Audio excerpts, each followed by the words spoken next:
Well, I'm delighted to say someone who can help us unpack it all is journalist and author Douglas Murray, who is one of the leading conservative writers and commentators in the world on the culture wars. His two books, The Strange Death of Europe, about mass immigration into Europe, and The Madness of Crowds, how appropriate, about gender, race and identity politics, are must-reads and in many ways predicted much of the craziness we are currently experiencing. I urge you to go and buy both books if you have not already, and buy some more and give them to some friends.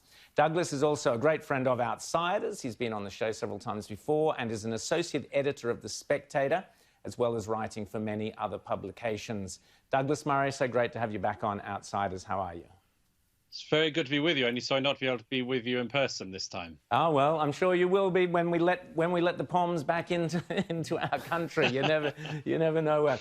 Now, Douglas, we just heard from Rita, terrific, looking at the complete inversion of logic, where white people are screaming the N-word at black people, all in the name of social justice. Let's have the really easy question first, Douglas. What the hell is going on in the world now?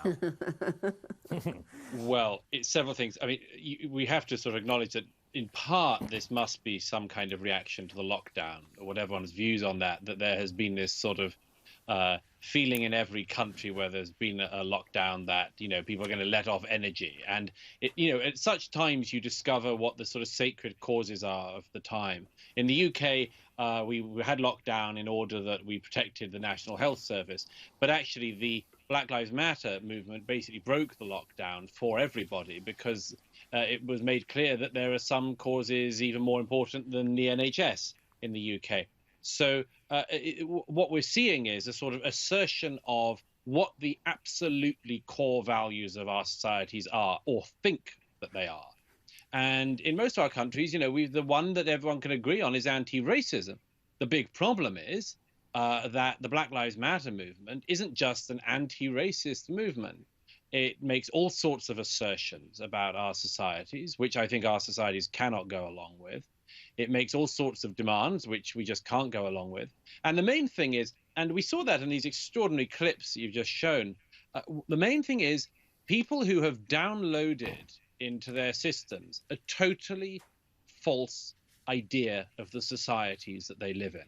I mean, those women just there were deranged, and they weren't just acting up for the cameras, although that's something we do have to bear in mind. A lot of these people are doing stuff for it to be on, Facebook and so on. But it's not just that.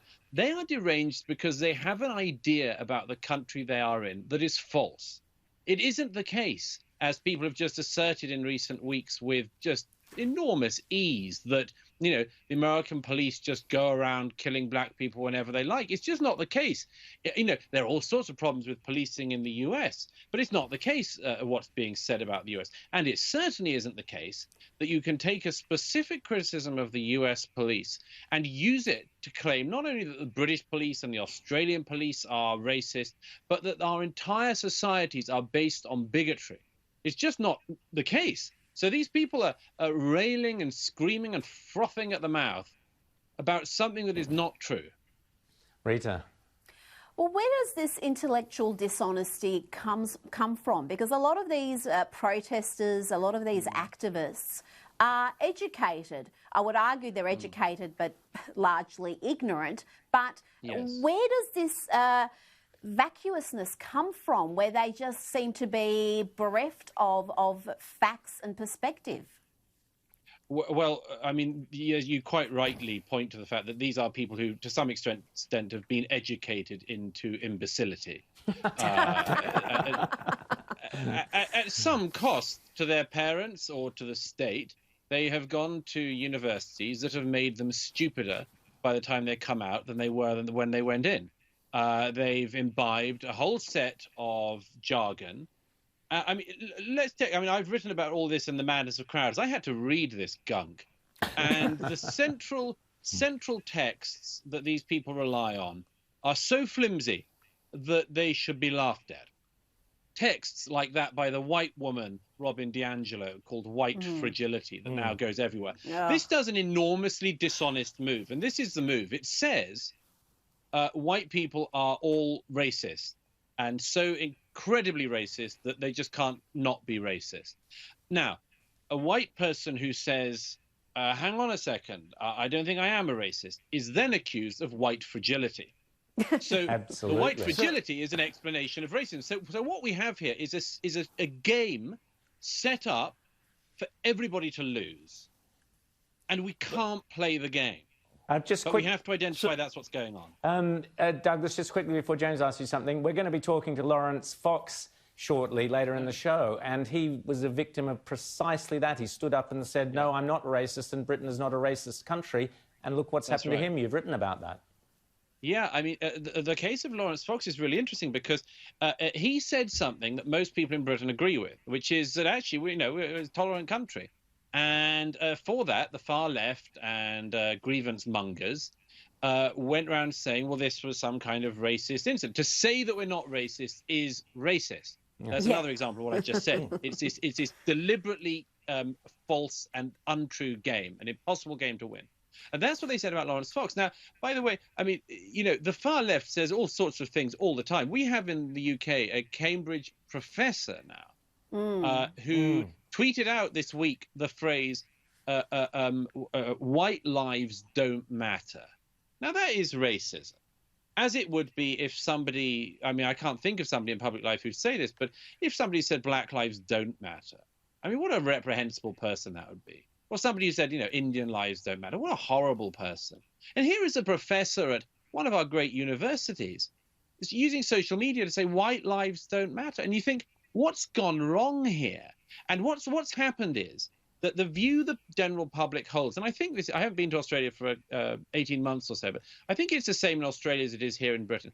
Most of us think, look, we have faults, sure, but we're pretty decent societies. Actually, it's hard to point to more decent ones. So when somebody says, even saying that is racism, we object. And in the current era, they say, no. Well, if you object, that's just more evidence of your racism. So I just urge people, find out the game we're being invited to play and make sure you don't fall into playing it. Absolutely. James. So I wanted to come back, Douglas, to this idea of what's happening in our universities with all of this, because this does seem to be the epicenter of it, and it's now spilling out onto the streets. How much do you reckon this and what we're seeing now is a factor of the economics of it? Essentially, we're producing so many people with degrees that actually can't do anything useful in the real world. Were promised high-status jobs which simply don't exist anymore. And now, after lockdown and everything like that, we see an economy that's been largely devastated. So we're now seeing kind of a civil war on the left. Do you think that this sort of elite overproduction has anything to do with it? And is what we're seeing really a fight to control the entire left narrative? Because we see it in publishing and in media and everything, that everybody has to now agree the same thing, lest they themselves be cancelled. That's right. We just saw last week a few totally unknown authors say they were resigning from their literary agency because their literary agent represents J.K. Rowling, and J.K. Rowling had said that biological women are a thing, such a thing. And again, I mean, everybody knows this. Everybody in the general public knows this, and yet that expression of a totally obvious fact is presented by these mad activists as some kind of expression of deep bigotry by the Harry Potter author. So what's going on is, yes, you're absolutely right to put your finger on that. In a country like Britain, it was the aspiration, it's now been achieved, for 50% of the population to go to university. I never understood why 50% of the population needed to go to university. There are lots of jobs they could do that would be more productive for society. But, the joke I used to make was, after they've done their degree and build up tens of thousands of pounds of debt for their degree in post-performative lesbian dance activities, they'll go out into the real world and discover there aren't any jobs for post-performative lesbian dance. But here's the thing: the joke turns out to have been on all of us, because there were jobs for these people. They've gone into the HR departments of corporations. They've filled up the publishing industry. They've packed the media in all of our countries, and so it's the rest of us that are now having to answer to this generation of unemployable people who have been employed. And what's the response in recent weeks to the Black Lives Matter thing? But corporation after corporation saying they're going to double down on this stuff. They're going to require more diversity officers and so on. And so, this is a problem we all have. We haven't seen much leadership from Boris Johnson, Douglas. That's true. That's true. There is an explanation, which was that he was, of course, very ill with the coronavirus. He was in intensive care for a period, and it's said by people, I haven't seen him since this has happened, so I can't say with any personal knowledge, but it's said that it has knocked it out of him. It's taken a while for him to get back on form. I hope he is now. People sort of pretty much say he is over the last week or so. But I mean, it's been enormously disappointing that Boris Johnson has enormous attributes as a politician. And if he cannot stand up and unify the country in objection when, you know, mad activists clamber over the cenotaph to the dead of the world wars and graffiti it repeatedly, and then try to bring down the statue of Winston Churchill in Parliament Square and graffiti this. You know, if Boris Johnson, who I think one can safely say doesn't mind comparisons between him and Winston Churchill, if Boris Johnson can't stand up for his great political hero, then, you know, we're in real trouble. But it comes back to this central thing in all of our countries. We are being told that we have to basically upgrade our societal software, and that Black Lives Matter and other radical organizations can help us do it. And my advice is no. I've read this stuff. I know about this stuff. The reason I wrote The Madness of Crowds was to try to get other people to get, as it were, faster through this nonsense to understand what we're dealing with. But what this all is not an upgrade of our societal software. It's malware.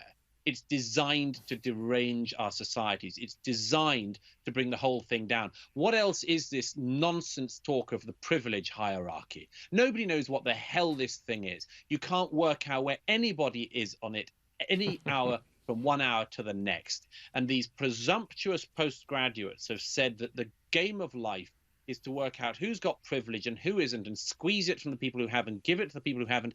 And this isn't a recipe for societal harmony. It's a recipe for societal breakdown. We have to realize what these people really intend. And as one of the co-founders of Black Lives Matter said just last week, she and her co-founder are, quote, trained Marxists. I mean, I don't know what the hell an untrained Marxist is, but they say they are trained Marxists, so we should believe them. Absolutely. Douglas Murray, I urge people to read The Madness of Crowds, and the antidote to the madness of crowds is the sanity of Douglas Murray. Thanks so much for coming on, Outsiders. Keep safe, keep well.